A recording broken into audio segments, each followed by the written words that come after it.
दानव केकड़ा। हिमालय के किसी सरोवर में कभी एक दानव केकड़ा निवास करता था। हाथी उसका सबसे प्रिय आहार था।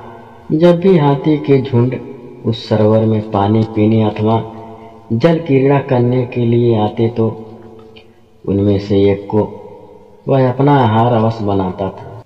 चूंकि हाथी समूह के लिए उस वन में जल का कोई या न स्रोत नहीं था, अतः गजराज ने अपनी गर्भगिरी हथनी को दूर किसी प्रदेश में भेज दिया कि कहीं गलती से हथनी उस दानव केकड़े का आहार न बन जाए। कुछ ही महीनों के बाद हथनी ने एक सुंदर और बलिष्ठ हाथी को जन्म दिया। जब वह बड़ा हुआ तो उसने अपने माता पिता का ठिकाना पूछा और यह भी जानना चाहा कि आखिर उसे इतने दिनों तक पिता का वियोग क्यों नहीं मिला था। जब उसने सारी बातें जान ली तो वह माता की आज्ञा लेकर अपने पिता से मिलने हिमालय के उसी वन में पहुंचा। फिर उसने पिता को प्रणाम कर अपना परिचय देते हुए उस दानव केकड़े को मारने की इच्छा युक्ति की और इस महान कार्य के लिए पिता की आज्ञा और आशीर्वाद मांगे।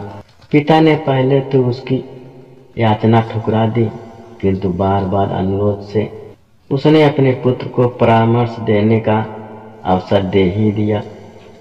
पुत्र ने अपनी सेना तैयार की और अपने शत्रु की सारी गतिविधियों का पता लगाया। तब उसे यह विदित हुआ कि वह केकड़ा हाथियों को तभी पकड़ता था जब ये सरोवर से लौटने लगते थे और लौटने वालों में भी वह उसी हाथी को पकड़ता जो सबसे अंत में बाहर आते थे।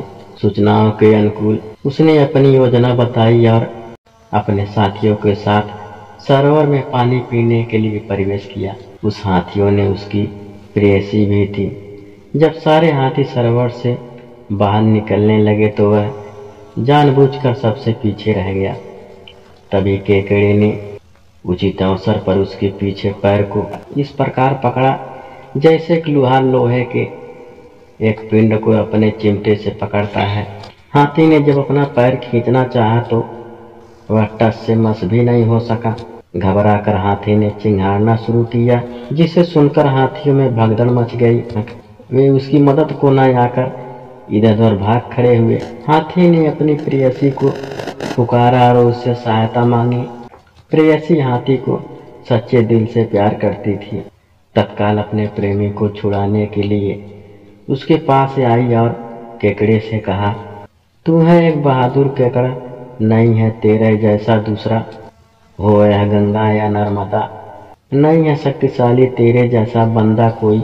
मादा हाथी के प्यार भरी बातों से प्रसन्न हो केकड़े ने अपनी पकड़ ढीली कर दी। तभी हाथी ने प्रसन्नता भरी चिंगाड़ लगाई, जिसे सुनकर सारे हाथी इकट्ठे होकर उस केकड़े को ढकेलते हुए तट पर ले जाएं और पैरों से कुचल कुचल कर उसकी चटनी बना दी।